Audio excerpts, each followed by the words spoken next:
You walk into a room, and immediately the air shifts. You feel eyes, you feel judgment. And before a word leaves your lips, your body starts performing. A slight smile here, a nod there. You morph, soften, adjust. You try to be agreeable. You try to be liked.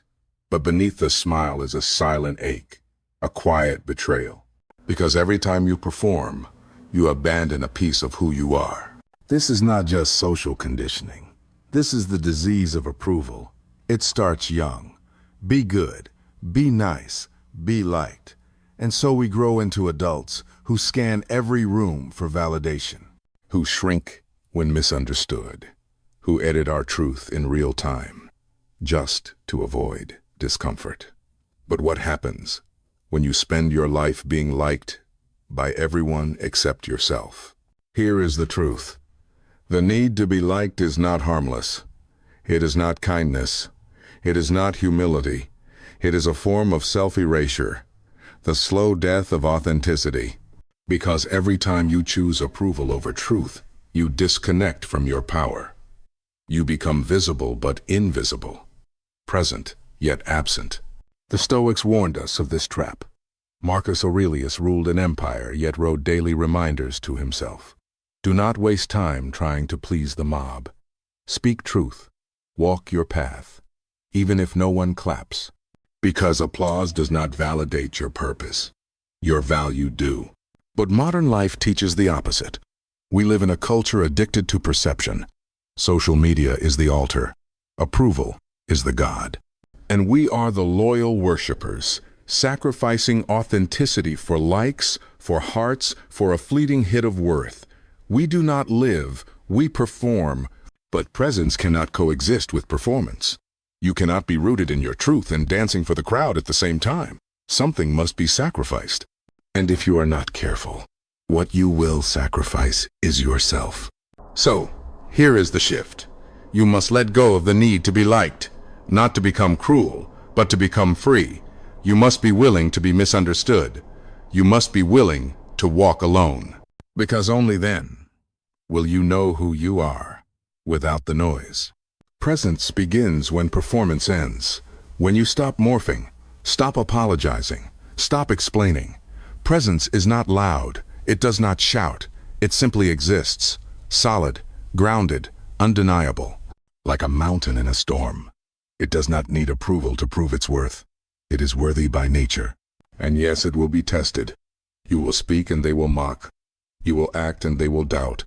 You will stand and they will try to knock you down. But if your presence is rooted in truth, you will not fall. Because you are no longer swayed by noise. You are no longer baited by the promise of approval. Let them misunderstand you. Let them gossip. Let them dismiss you. Because every minute you spend defending yourself is a minute you are not living your truth. The Stoics understood this. Epictetus said, "If you want to improve, be content to be thought foolish." That is the price of authenticity in a world addicted to performance. You are not here to be liked.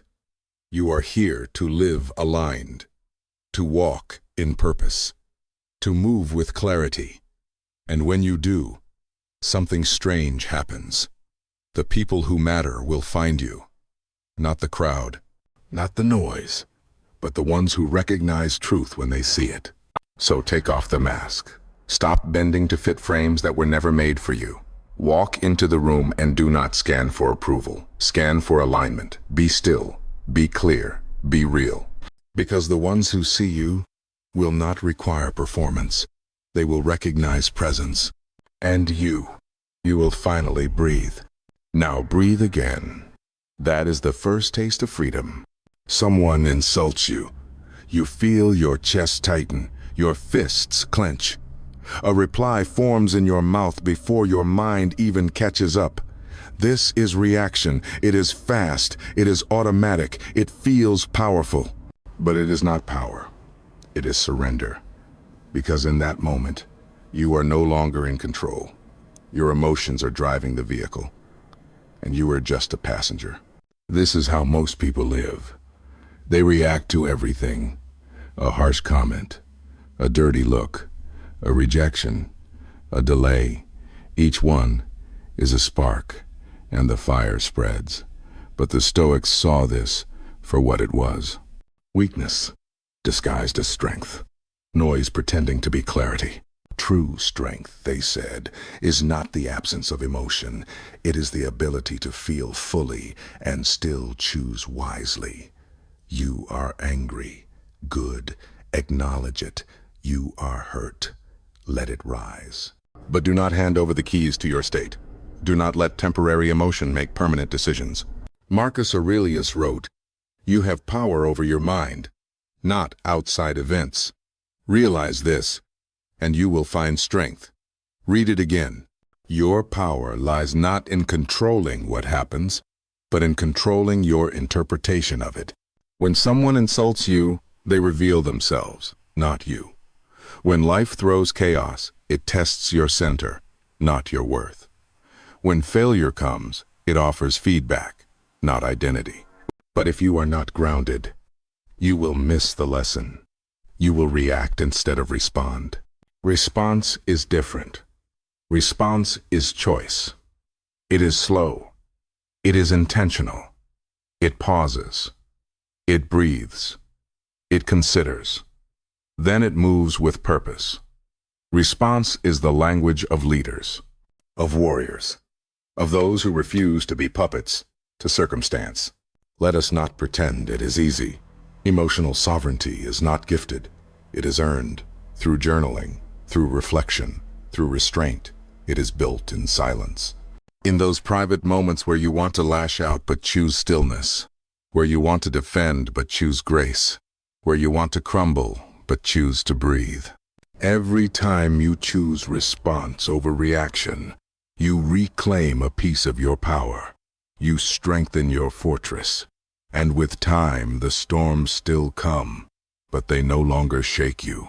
They test you, but they do not break you. This is not apathy. It is mastery. To feel and not be controlled by feeling. To listen without being led. To care deeply, but move deliberately. Because the world will provoke you. The critics will speak.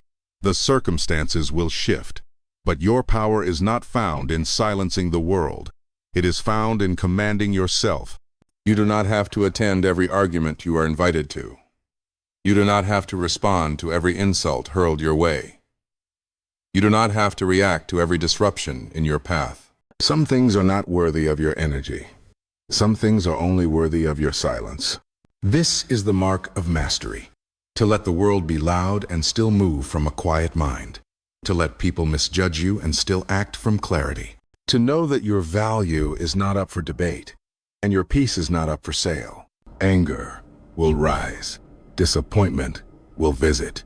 Frustration will knock. But you are the gatekeeper.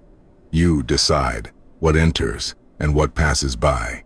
So the next time life stings, do not react. Breathe. Pause. Ask yourself, what would wisdom do now? Then do it. And in that moment, you will no longer be a puppet. You will be a philosopher, a leader, a sovereign soul in a chaotic world. And that is where freedom begins. In the space between stimulus and response, in the pause, in the breath, in the choice. Hold that space. That space is you. The world has never been louder. Every second another opinion is posted, another criticism offered, another stranger trying to tell you who you should be. And without realizing it, you start to carry their voices in your mind. You play them on loop, letting them shape your decisions, your identity, your worth. But clarity does not come from listening to the crowd. It comes from learning to hear yourself through the noise. Imagine walking through a dense forest. Every direction looks the same. Branches grab at you. Shadows deceive you. That is what it feels like to live in constant reaction to judgment. Disoriented. Confused. Lost in opinions that were never yours. The Stoics understood this well. Seneca warned that the man who is everywhere is nowhere. And so it is with attention. When your focus is scattered across the judgments of others, you have no clarity. You have no direction. You have no peace. You must reclaim your focus. You must draw a line between your truth and the voices trying to rewrite it. When someone judges you, they are projecting. Their opinion is not a mirror. It is a mask, a reflection of their fears, their values, their wounds. If you accept their judgment as truth, you are allowing their wounds to shape your worth. That is not clarity, that is captivity. So the shift begins with one question. Is this judgment rooted in wisdom or in projection? If it is wisdom, reflect, learn, grow. If it is projection, release it. Let it pass through like wind, through open hands. Not every voice deserves your attention. Not every opinion is sacred. Some are noise meant to distract you from your path. The Stoic path requires discernment, knowing when to listen and knowing when to walk away. Clarity is not passive. It is intentional. It is built each time you choose stillness over panic, depth over display, alignment over approval. It is built when you turn off the world's noise and tune in to the still, steady voice inside that says, "This is who I am, and this is where I am going." You do not need to be understood to be clear. You do not need permission to know your path. You only need the courage to walk it with conviction. The next time the noise swells, when opinions come fast and harsh, ask yourself this: who am I when no one is watching? Who am I when the applause is gone? Who am I when I am left only with my conscience, my values, my breath? That answer is your compass. That clarity is your power. Now guard it. Build around it a fortress of discipline. Let your yes be yes. Let your no be no. Do not explain your essence to those committed to misunderstanding you. Because your life is not a debate. It is a demonstration. And clarity does not need to convince. It simply exists, quiet, strong, unshaken. You will know you are free the day someone misjudges you, and you no longer rush to correct them. Not because you do not care, but because you are clear. And that clarity is priceless. Failure is not the end. It is the invitation. An invitation to become, to deepen, to build from the ashes what cannot be built from comfort. But most people fear it like death. They avoid it, deny it, bury it. They wear the mask of perfection because they believe failure equals shame. They confuse a misstep with a verdict. The Stoics knew better. They saw failure as a forge. Seneca wrote, "No man is more unhappy than he who never faces adversity, for he is not permitted to prove himself." Let that settle in your bones. If you never fail, you never get the chance to test your foundation. You never discover your depth. You never grow into the strength you were meant to carry. Imagine a young woman. She speaks softly, never raises her hand, always plays it safe. Until one day, she tries something bold. A pitch at work, a confession of truth, a risk from the heart, and it fails. She feels the sting, the silence, the shame. She withdraws, thinking she was foolish to try. But months later, something shifts. She finds her old journal. She reads her own words from before the fall, and she sees it clearly. She was not foolish. She was brave. She did not fail at life. She simply stepped into the arena. And only those who step into the arena know the cost of courage. That moment, that shift, is what Stoicism trains you for. Not to avoid pain, but to transform it. The shame you carry from past mistakes, that is not truth. That is a story someone else taught you. A story that says, you must be flawless to be worthy. You must always win to be respected. You must never fall to be enough. But it is a lie. You do not become wise in the absence of error. You become wise by sitting with your failure and asking it what it came to teach. What did you learn about your resilience? What did you learn about your pride? What did you learn about your fears? Each scar is a teacher. Each wound is a doorway. Each rejection a redirection. The failure that broke you was the fire that built you. If you can see it that way, you are already free. Do not waste energy hiding your past. Wear it with honor, not because it defines you, but because it shaped you. Shame only survives in silence. When you speak your failures without apology, you strip shame of its power. Say it. I failed, and I grew. I fell, and I got up. I was wrong, and I learned. That is not weakness. That is strength forged in truth. Let go of the fantasy that your life must be flawless. You are not a brand. You are not a highlight reel. You are a soul in motion, a being in process, a fire that burns, learns, and becomes. So the next time you fall wisely, fall with awareness, fall with the intention to rise with new eyes. Because wisdom is not built in applause. It is built in reflection. And the deepest growth often comes after the deepest fall. You were not meant to be perfect. You were meant to become powerful.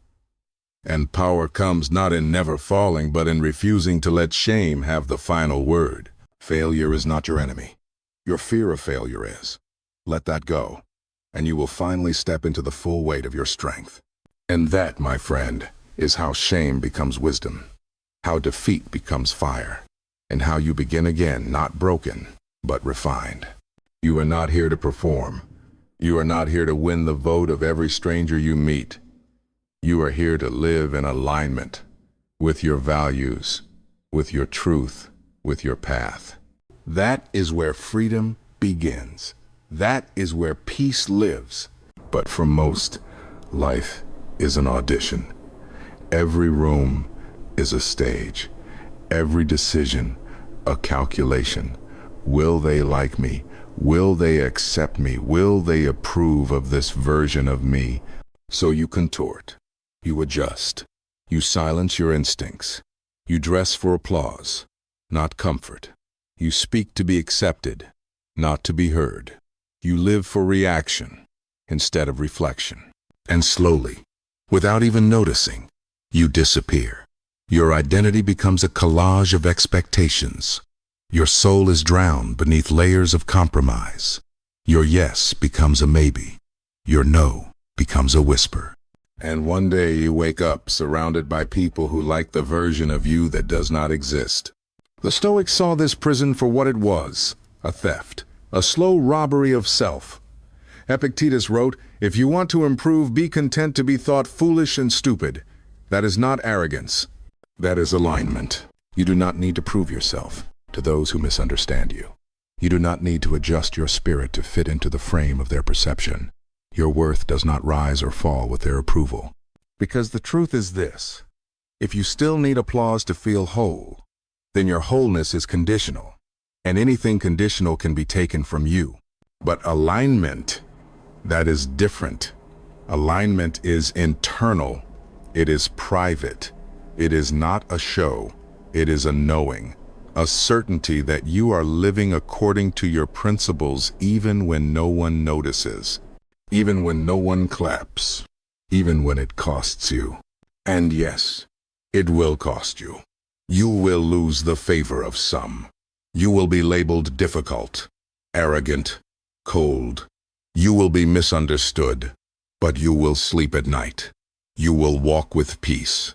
You will move through this world unshaken because your validation comes from within. Inner alignment is the rarest kind of power because it cannot be manipulated. It cannot be bribed. It cannot be broken by rejection or inflated by praise.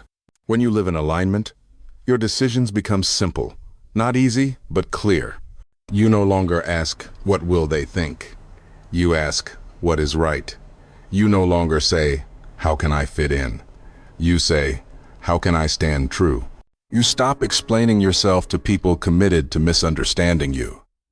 You stop negotiating your truth for temporary comfort. You stop renting out pieces of your soul in exchange for shallow approval. And something profound happens. You begin to return. You begin to come home to yourself. You start to lead without asking permission. You start to speak without shrinking. You start to live without apology. You reclaim the ground beneath your feet. You reclaim your time, your attention, your energy.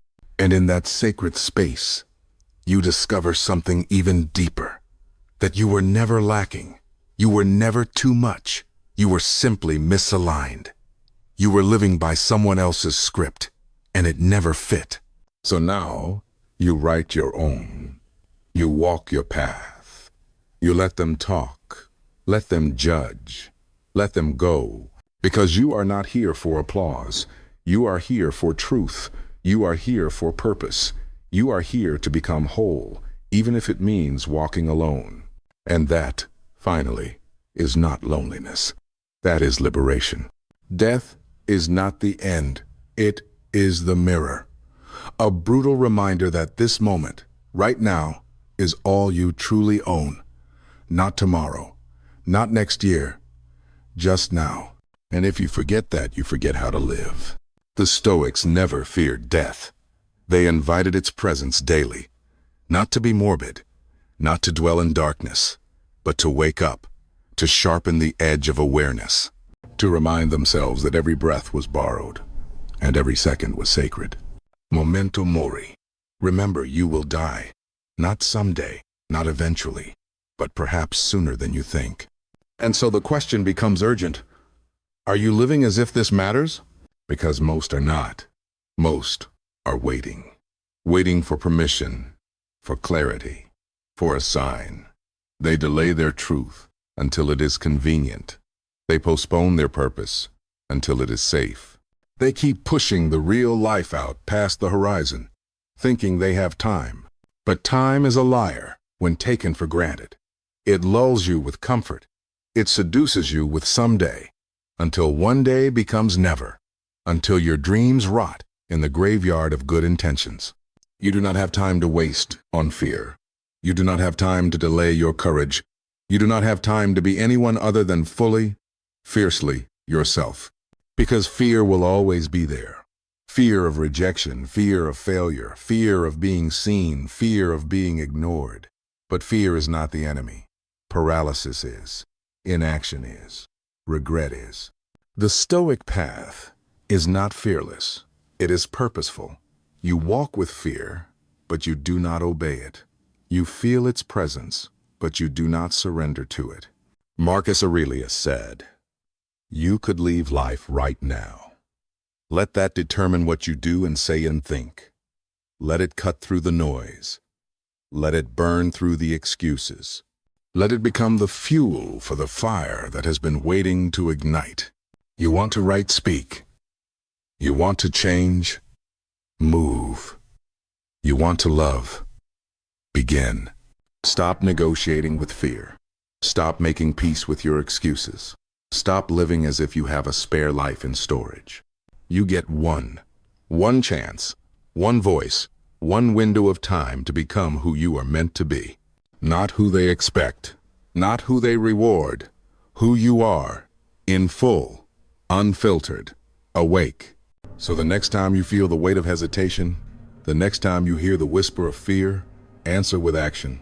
Not reckless, not rushed, but real, bold, purposeful. Because your life is not just about avoiding pain. It is about creating meaning. It is not about fitting in. It is about standing up. You do not need to be fearless to live fully. You need to be willing. Willing to move anyway. Willing to try again. Willing to fail forward. Willing to look foolish in the name of becoming real. So live like it matters. Not because it is easy, but because it is short. And the truth is this. You do not fear death. You fear not having lived when it finally comes. Let that be the fear that sets you free. Not everything will go your way. Life will bend your plans. It will break your routine. It will take what you thought was certain and scatter it across the floor. And in that moment, you will be given a choice. Resist or accept. Clench your fists or open your hands. Curse the path or embrace it. The Stoics chose the latter, not with defeat, not with bitterness, but with love. They called it Amore Fati, the love of fate. Not just enduring what happens, not just accepting it, but loving it, welcoming it like a teacher, not a thief. That is a radical shift, because most people spend their lives in a state of war, fighting reality, arguing with the past, demanding answers for things that will never make sense. Why did this happen? Why me? Why now? And the truth is, those questions rarely bring peace. They only prolong pain. They trap you in loops of blame, loops of regret, loops of denial. But Amore Fati invites something different. It invites you to say, this happened, and I will love it. Not because I enjoy pain, but because pain is a sculptor. It shapes me. It reveals me. It shows me what comfort never could. Think about the hardest moment of your life. The betrayal, the failure, the heartbreak. At the time, it felt like death. But now, looking back, what did it teach you? What did it burn away? What did it awaken in you? You did not become strong despite that moment. You became strong because of it. That is the fire of Amore Fati. It turns wounds into wisdom. It turns detours into direction. It turns rejection into redirection. When you fight life, you break. But when you flow with it, you bend. You learn how to move with the current, not against it. You learn how to turn setbacks into stepping stones. You stop asking, why is this happening to me? And you start asking, what is this trying to teach me? That shift is power. That shift is freedom. You do not need to like everything that happens, but you can love what it does to you. You can love the way it forces you to grow, the way it strips you of illusion, the way it humbles you, sharpens you, clarifies you. Love your fate, even the hard parts, especially the hard parts, because they are not random. They are not meaningless. They are the chisel in the hand of a higher wisdom, shaping you into who you are meant to be. The Stoics never asked for an easy life.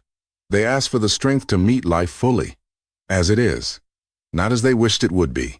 So the next time life breaks your plans, do not panic, do not resist, do not fall into despair. Say thank you. Thank you for the opportunity to grow. Thank you for the chance to begin again. Thank you for the invitation to rise higher. That is Amore Fati. Not a weakness, not a surrender, but a deep, unshakable faith that everything, even the pain, is working in your favor. Not in the way you expected, but in the way you needed. And that is enough. Applause is loud. Truth is quiet. One fades the moment the crowd leaves. The other stays, even when you are alone. Most people chase the first. They spend their lives performing, looking over their shoulder, measuring their worth in praise, in recognition, in the size of the audience. But applause is a drug. And like any drug, it fades. It needs more and more, until one day you realize you no longer know who you are without it. The Stoics saw this addiction clearly. They lived in empires where reputation meant everything, and yet they walked away from the noise, chose silence, chose simplicity, chose truth. Because they knew the danger of living for others. They knew that every time you chase applause, you hand over your compass. You trade clarity for clapping. You trade direction for validation. And slowly, you disappear. The shift is this. Stop chasing applause. Start walking in truth. Truth is not glamorous. It is not always rewarded. It does not always trend. But it is real. It is solid. It is the only foundation that does not crumble when the world stops clapping. Walking in truth means you act with integrity even when no one notices. You speak with honesty even when it costs you. You stand in your values even when the crowd turns against you. Because your life is not a stage. It is a path. And that path will not always be lined with fans. Sometimes it will be lonely. Sometimes it will be misunderstood. But if it is true, it will be worth it. Let them mock. Let them doubt. Let them walk away. That is not your concern. Your concern is your integrity. Your focus is your mission. Your anchor is your character. You do not need to be admired, you need to be authentic. You do not need the crowd to rise. You need conviction. Because when you live by applause, you rise and fall with every opinion. But when you live by truth, you become immovable. You do not need to explain yourself to those who refuse to listen. You do not need to defend your choices to those who do not live your life. You walk, you lead, you become. And those who are meant to walk with you will find you. Not because you shouted, not because you impressed them, but because your presence whispered truth, and they heard it. That is the power of quiet alignment. That is the legacy of Stoic leadership. Not loud, not flashy, but real, rooted, respected. So step off the stage, step into your truth, let the applause die. And listen, you will hear something stronger. Your own voice, your own breath, your own soul saying, "This is who I am." No applause needed. There will come a moment when everything goes quiet, when the lights fade, when the noise falls away. No more opinions, no more eyes watching, no more roles to play. Just you and the truth. And in that moment, the question will not be, were you popular? Did they like you? Did they praise you? The question will be, were you honest? Were you brave? Were you real? That is where the Stoic path ends, not in applause, not in fame, but in truth, lived fully, carried with conviction, spoken without compromise. You are not here to perform for a world that cannot even hear itself. You are not here to dilute your soul into something digestible. You are here to live, with clarity, with purpose, with fire. That fire is not in your image, it is in your essence. It is not in the echo of praise, it is in the stillness of your integrity. Marcus Aurelius faced betrayal, plague, political chaos. He held the highest power, and still, he wrote daily, reminding himself of what mattered. Character, purpose, presence. He wrote, "Waste no more time arguing what a good man should be. Be one." That is the calling now. Not to talk, not to argue, to be, to embody, to become. The world does not need another performer. It needs someone who cannot be bought by approval, who does not break under rejection, who walks a path of depth in a culture obsessed with surfaces. You are the storm that stands still. You are the silence that speaks loudest. You are the breath between reaction and response, the line between noise and clarity. You are not what they say. You are what you choose, again and again. So choose truth, not comfort.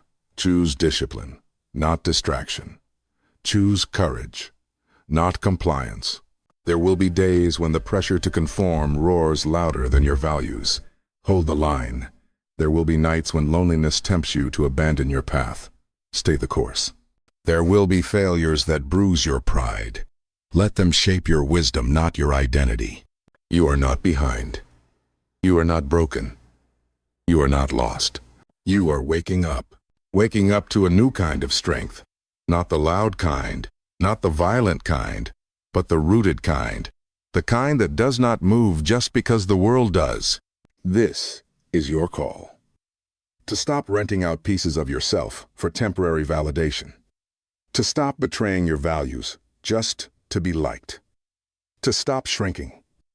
To fit places you were never meant to stay. This life is not a practice round. It is now, and you do not have time to waste chasing the shallow approval of people who do not even know themselves. Let them misunderstand you. Let them doubt you. Let them go. Because you are not here to win their applause. You are here to build something eternal. A mind that cannot be shaken. A soul that cannot be sold. A presence that needs no defense. That is the Stoic art. Not of detachment, but of discernment. Not of apathy, but of inner peace. not of indifference, but of deep, fierce care for what actually matters. So ask yourself now, what have you been giving your energy to? What fears have been stealing your voice? What opinions have been living rent-free in your head? Write them down, then burn them. Let them die.